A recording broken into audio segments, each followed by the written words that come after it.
Salut mes amis! J'espère que vous allez bien. Guys, marami sa'yo nagre-request ng video na to kung paano daw ba mag-apply ng Social Security Number and Carte Vital. Donc, c'est parti!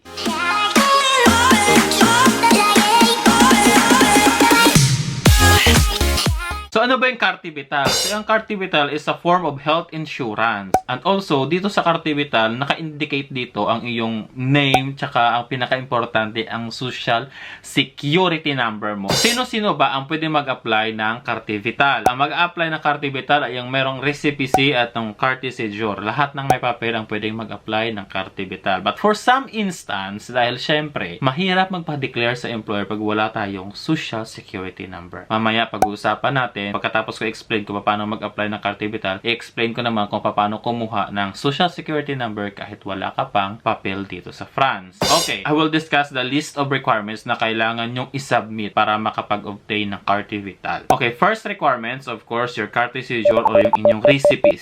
Next requirements is your passport. Okay, photocopy ng passport. Next requirements, ang recent na translated birth certificate, marriage contract, birth certificate ng mga bata kung may mga anak kayo. Kung dito pinanganak, kumuha na lang kayo ulit ng bago sa Mary. Next requirements is the contract do trabajo. Yung kontrata nyo sa trabaho. Kung wala kayong kontrata sa trabaho, pwede kayong humingi ng attestation do trabajo sa employers nyo. And then, 3 months consecutive payslip. Next is 3 months address. Yung 3 months address, alam nyo na kung anong kukunin nyo. Kapag wala nun, attestation d'average mo, ID ng mag-average mo sa inyo, tapos yung facture for 3 consecutive months. Next is yung picture. Alam nyo po tumatong, sama kayo ng isa lang. Next requirements is the RIB. Okay? Alam nyo na kung saan kinukuha yun. Sa bangko yun. And the last but not the least, the SERPA. Ang number ng SERPA ay 15763 *02. Punta tayo dito sa screen ng aking laptop. Ipakita ko sa inyo kalin dito yung fill upan nyo. Okay, ito yung pinaka-latest. Galing ito mismo doon sa website nila. Kasi isang page lang naman ang fill upan mo dito. So, mabilis lang to. So, dito, sa unang page, ang kailangan mong fill upan, number ng iyong Social Security. Kung meron kang payslips, di ba may Social Security Number doon? Di ba marami sa atin, isa na ako doon sa nagkaroon ng Social Security Number kahit wala pang papel. So, kung meron ka doon sa yung payslips, ilagay mo dito. Para at least, pag nilagay nila sa system nila, makikita nila na meron ka ng mga succeeding contribution sa iyong Social Security. Next is the numero do locater. Ito ay makukuha mo sa CAF. Pero kung wala ka pa namang CAF, pwede mo na lang i-empty yan. Okay? Hindi naman yan obligatoire na kailangan mo maibigay. Kasi yung numero ng CAF, madalas nakukuha lang ito kapag mag-apply ka ng anak mo sa school or sa creche. Kailangan mo talaga ng numero do locater na kes o lokasyong familial. Pero kapag kadalaga ka o binata ka o wala ka numero CAF, okay lang na leave empty mo yan. And then, date of birth mo, date do naissance. And then, commune et pays do naissance, city at bansa kung saan ka pinanganak.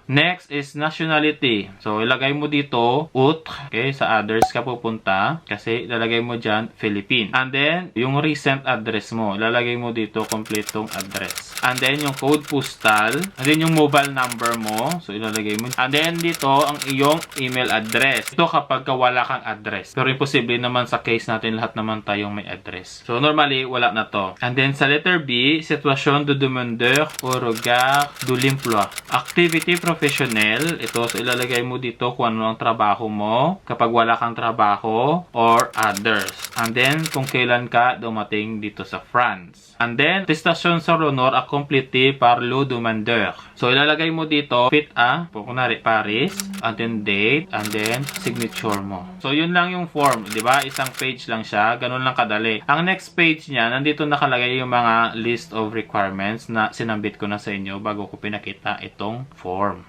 So ngayon, punta tayo dun sa walang papel. Ano nga ba ang gagawin mo kung wala kang papel? Paano ka nga ba mag-apply ng Social Security Number? So pinakita ko sa inyo lahat ng requirements kung paano mag-apply ng Carte Vital, kung paano mag-fill up ng form, gawin nyo rin yon. Submit nyo rin lahat ng requirements maliban sa recipe and Carte Séjour. Pag kaya nyong i-provide yung mga requirements na yon, isend nyo doon kung saang CFAM kayo na belong. Kunyari, CFAM sa Paris or CFAM sa 92, so ipapadala nyo sa address nila. Para malaman nyo kung saan ang CFAM nyo, nyo, tingnan nyo sa website nila kung saan nyo ipapadala ang inyong application ng Cartivital. Okay? Kasi babalikan niya kayo niyan. Pag na-receive nila yan, makikita nila may kulang, magre-request sila sa inyo ng Cartisidjor or ng Recipe-C. Pero sa letter na yan, doon sa taas, nakasulat na doon ang Social Security number nyo. So, isang tip yan. Kasi wala tayong ibang way para makuha ng Social Security number maliban dito para lang makapag-obtain ng Social Security number. Dahil, syempre, mahirap kapag kami na-meet kang bagong employers tapos magpapadeclare ka sa kanila, wala kang papel, wala kang Social Security number, mahirap mag-explain sa employer kung minsan magpa-declare ng walang Social Security number. Dahil, requirements talaga yon kapag ka-dineclare ka sa CISO or PALCH employee, minsan hindi na yun nag-a-accept ang website kapag hindi kumpleto ang Social Security number. Okay? It's worth trying for. So, yun lang ang ma-advise ko sa inyo. And then, pag pinadala mo na yon, kasi sa 92 kami nag-apply ng Cartivital, so pinadala namin sa CPAM 92, Nanter CDEX, or kung saan pinakamalapit sa inyo, Assurance Malady Office. So, saan yung pinakamalapit sa inyo, pwede kang pumunta doon, and then, pwede mong ihulog sa Dropbox nila. Kasi yung ibang kaibigan ko, sa bulon lang nila hinuhulog sa Dropbox. Kami, pinarecommend talaga namin. Pagkatapos na mapadala, lahat ng dokumento doon sa CPAM, kung saan ka nabilong, makaka-receive kayo ng letter of acknowledgement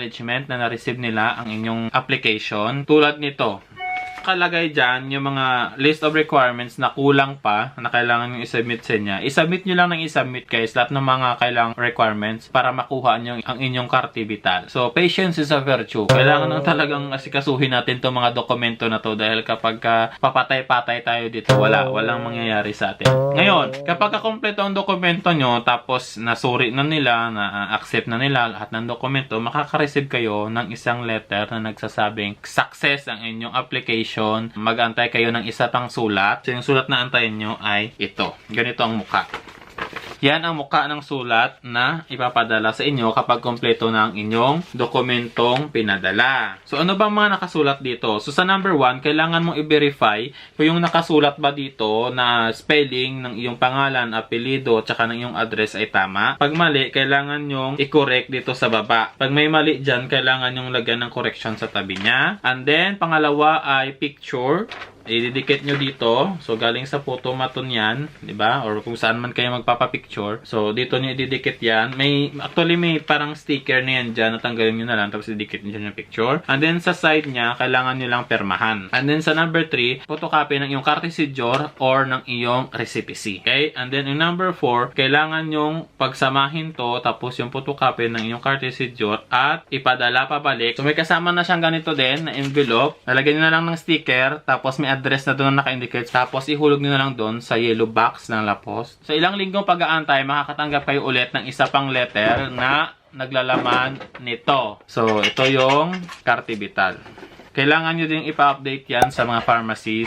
From time to time, ipa-update nyo lang doon. Madali naman mag-update ng Cartivital. Or pumunta kayo sa malapit na Assurance Malady sa inyo para i-update yung card. Okay? So, yun lang guys para sa video na to. I hope na nabigyan ko kayo ng magandang idea kung paano mag-apply ng Cartivital at ng Social Security number kahit wala kayong papel. And I hope makatulong ito sa inyo at sa mga kakilala nyo. I-share nyo na ang video na to. Thank you so much for watching and for your support sa aking vlogging channel. Don't forget to hit like and subscribe to my channel vlog ni Nonoy. Merci et à bientôt!